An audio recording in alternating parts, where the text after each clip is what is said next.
It's June 1st, 2019.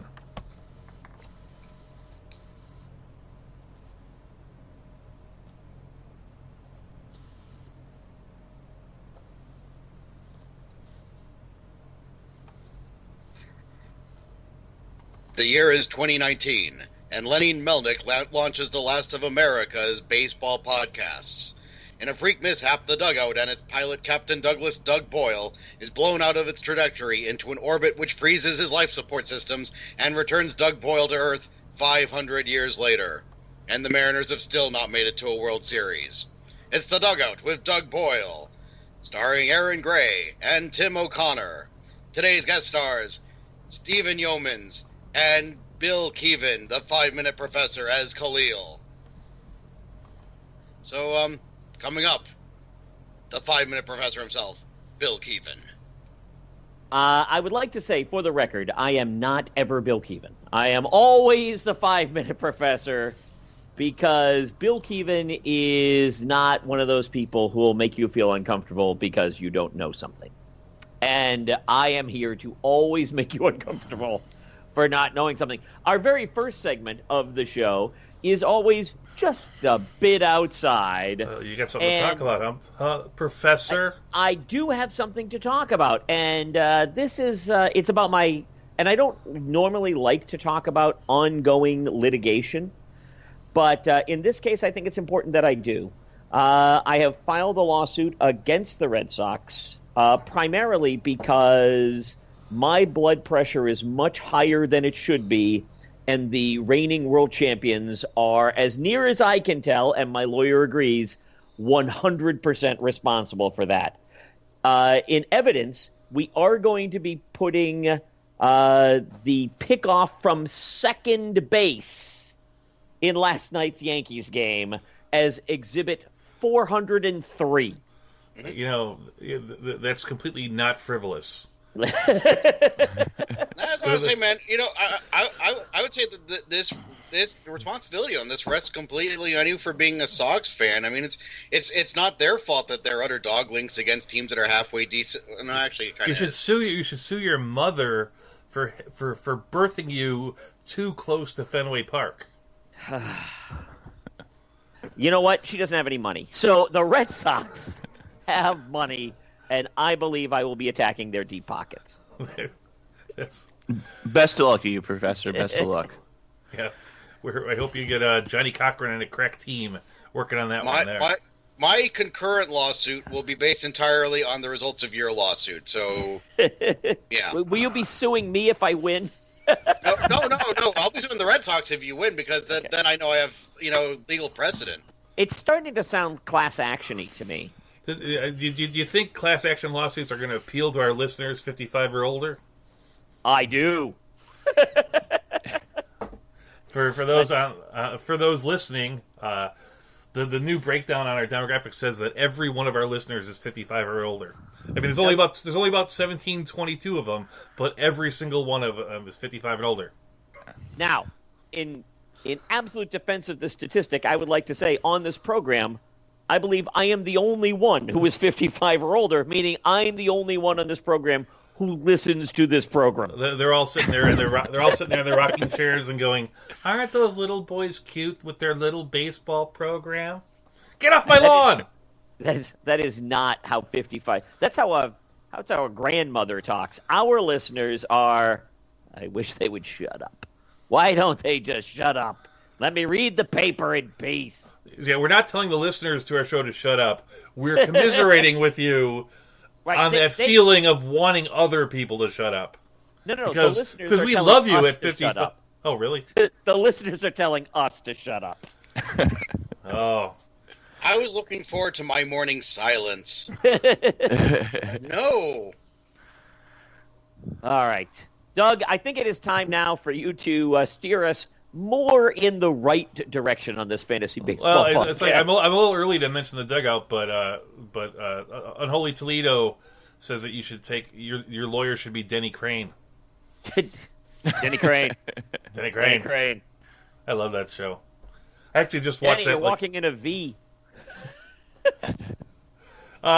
We've said it before that we're on iTunes, and the truth is it was delayed until our approval. We were approved this week, so you can catch us on iTunes, and you can get us on Spotify. We're still waiting for Google Play's approval, but it looks like we're almost legitimate. And if you're catching us for the first time on iTunes, we actually have at LennyMelnickFantasySports.com like 8 previous episodes that there's no reason in the world you'd want to listen to, but they are there, just so you know that. By sheer coincidence, I know that we are now almost legitimate. It is why my parents got married 3 weeks before I was born. I am also almost legitimate. Yeah, Go on. We are the closest to legitimate podcast out there. There's a lot of legitimate ones out there. A lot of great ones on this station. But we are close to legitimacy. Yeah, I know you introduced it before, but we have the 5-Minute Professor. We have Stevie Yo out there on the West Coast. If you want to talk to him outside of this show, for reasons unknown, he's at Kinda Not a Joke. I'm Doug, the moderator. I don't know what you call me, but the eponymous hippopotamus. The hippopotamus. He's hippopotamus. I'm at Urban Baboon. And we have the man with the great intros, Brendan, there, talking a little bit about stuff. I have to get back to there. So today we're on, and at noon today you'll get Lucas Baseball, Lou Landers and Lucas Berry, and they talk about the waiver wire at noon. Sunday at 11 o'clock we get the Fantasy Doghouse with Rottweiler, and then the whole thing starts all over again at 9 on 9 a.m. on Monday morning with Lenny and the flagship show. Just so we're sure here, so on Sunday at 11 p.m.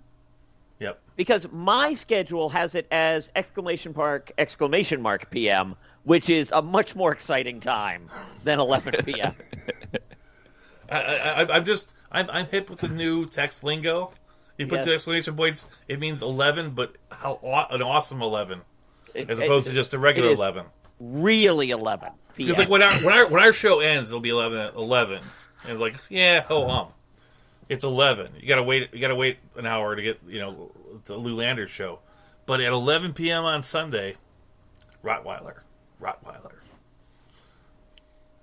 Anything else? All right.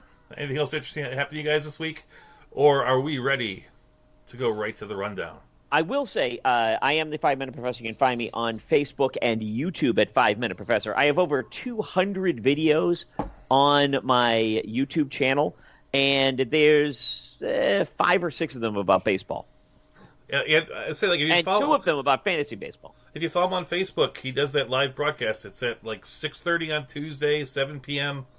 on Thursday. You have a Wednesday 7:30. 7:30 on Wednesdays. Yep. And if you like the trivia at the end of the show that we always do, you'll love that. It's something we never really mention the time, but they should follow you all the time. All the time, because every once in a while I might do something interesting in the morning and put pants on. Steve, you have a good week? Yeah, not bad. We're ready for you to start the rundown. All right, everybody. It's Stevie Yo here, and I've got everything that Doug wants you to know on this lovely Saturday morning. Before we start, and I hate to derail us right away, I have another podcast that I do called The Hijack, and actually the premise of that is every time we start talking about something, we start talking about something else. I just want to make sure that it's clear to everyone that here in the rundown that the man who was picked off of second base, Eduardo Nunez, was not in a rundown. He was just leading off of second base, and the catcher, Gary Sanchez, threw. Hey! We have a rule about saying nice things about the Yankees. He threw a great throw to second base. This is not a nice thing about the Yankees, because no throw should be good enough to make this work. 0 throws should be. You should not be able to make any throw and pick a runner off of second base. Your Honor, the defense rests. Denny Crane. All right. I agree. I don't think you should be able to get picked off a second. That's pretty rough stuff there. I don't have a cute brought to you by. Well, that's brought to you by strawberries. Every week should be, Get out there and buy strawberries. Everyone. Strawberries, records, and tapes. Strawberries. At the Lincoln Square Mall in Worcester, Massachusetts. Strawberries. I got my sponsor. Brought to you by Wayland Yutani. In space, no one can hear you scream about Eduardo Nunez being tagged out of second base on a catcher's throw. Wayland Yutani. Thank you very much. And that's why we pay Brendan the big bucks.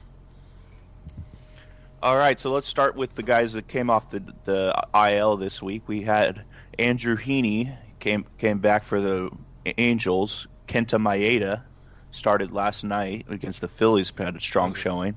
Second start.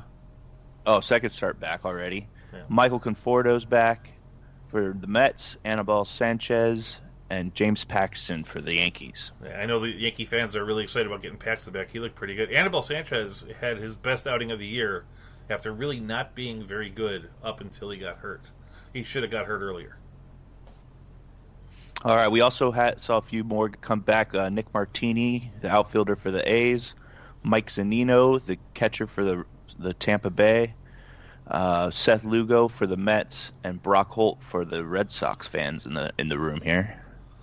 Mike Zunino, the Rays have gone through a period where they would get a catcher every week, and that catcher would get injured.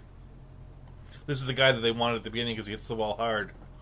Getting back on. Martini was the guy that was going to start the year as the opening day outfielder for the A's, right? And then he just got hurt and sort of forgotten. Yeah, so we also have CC Sabathia coming back Sunday, and we're expecting Charlie Blackmon to make it back from the IL on Tuesday. Yeah, Blackmon was sent to the IL this week, but he actually said he'll be back on Tuesday. He said that personally. Now, players are sometimes wrong, but I'd go with that. It means for sure it's nothing serious. And next week we'll tell you it's worse. All right, flip side of the guys are coming back from the IL. We have the guys that went to the IL. Yadier Molina went to the IL with a thumb injury. Carlos Correa is going to be out 4 to 6 weeks with a hip. And then, of course, we just mentioned Charlie Blackmon. Have you guys heard the story about Carlos Correa? He got injured having a massage. And I can't help but think it might have been a little more than a massage, But the crazy thing was the first thing I had to say is that it wasn't a massage that he got at the stadium. It was a massage that he got at his home.